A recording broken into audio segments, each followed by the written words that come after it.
এই রবীন্দ্রনগর থানা লাগোয়া ফটকপুর বাজারে যেটা ঘটেছে সেটা যে কোনো রকম শুভবুদ্ধি সম্পন্ন লোক করবেন না, এটা নিয়ে তো কোনো দ্বিধাদ্বন্দ্ব থাকার কোনো বিষয় নেই।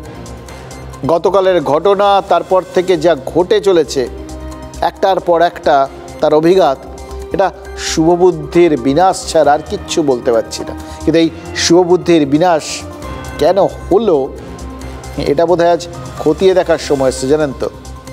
কি ঘটেছে, কেন ঘটেছে, এগুলো যে যার মতো করে ব্যাখ্যা করা শুরু করেছেন। প্রত্যেকটা ব্যাখ্যার পেছনে কিন্তু নির্দিষ্ট স্বার্থ রয়েছে, এটা মাথায় রাখবেন, নির্দিষ্ট এজেন্ডা রয়েছে। কিন্তু ঘটনা আর তারপরের প্রতিক্রিয়া, এগুলোর নেপথ্যে কী রয়েছে, সূত্রপাত কোথার থেকে? নেহাতি একটা গুজব থেকে। এই গুজব কিন্তু অনুঘটকের কাজ করে।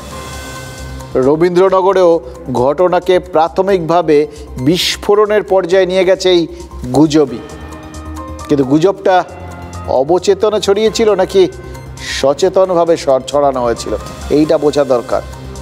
দেখুন, এরকম বহু ক্ষেত্রে কিন্তু সচেতনভাবে গুজব ছড়িয়ে বহু স্বার্থসিদ্ধি করা হয়েছে।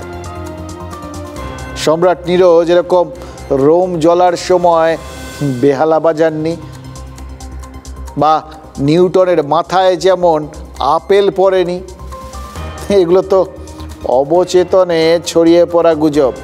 গুজবগুলোর নেপথ্যে কোনো নির্দিষ্ট স্বার্থ বা এজেন্ডা ছিল না, কিন্তু ঘটনাক্রমে গুজবগুলো শয়ে শয়ে বছর ধরে বয়ে চলেছে দেশ, মানুষ, বিভিন্ন দেশ। এবার রোম যখন পুড়ছিল তখন সম্রাট নিরো রোম থেকে 30 মাইল দূরে অ্যান্টিয়ামে ছিলেন। আর যে বেহালাটা তার সাথে জোড়া হয়েছে সেটা আবিষ্কার হয়েছিল নিরোর মৃত্যুর কয়েকশো বছর পর। স্যার আইজাক নিউটনের বন্ধু উইলিয়াম স্টুকলি লিখেছিলেন, মাধ্যাকর্ষণের ব্যাপারটা নিউটনের মাথায় আপেল পড়তে দেখে এসছিল ঠিকই, কিন্তু সেটা তার মাথায় পড়েনি, মাথায় এসছিল ভাবনাটা। রবীন্দ্রনগরে সকাল 11টা নাগাদ একটা বচসা হয়েছিল, একদম থানা লাগোয়া একটা দোকানকে কেন্দ্র করে বচসা। এমন জায়গায় বচসাটা হয়েছিল যেখান থেকে জোরে চিৎকার করলেও থানার মধ্যে আওয়াজ পৌঁছবে, তাই কি? নাকি মাঝে মধ্যে জোরে চিৎকারও খুব ছোট্ট জায়গা পেরোতে অনেকটা সময় নিয়ে নেয়?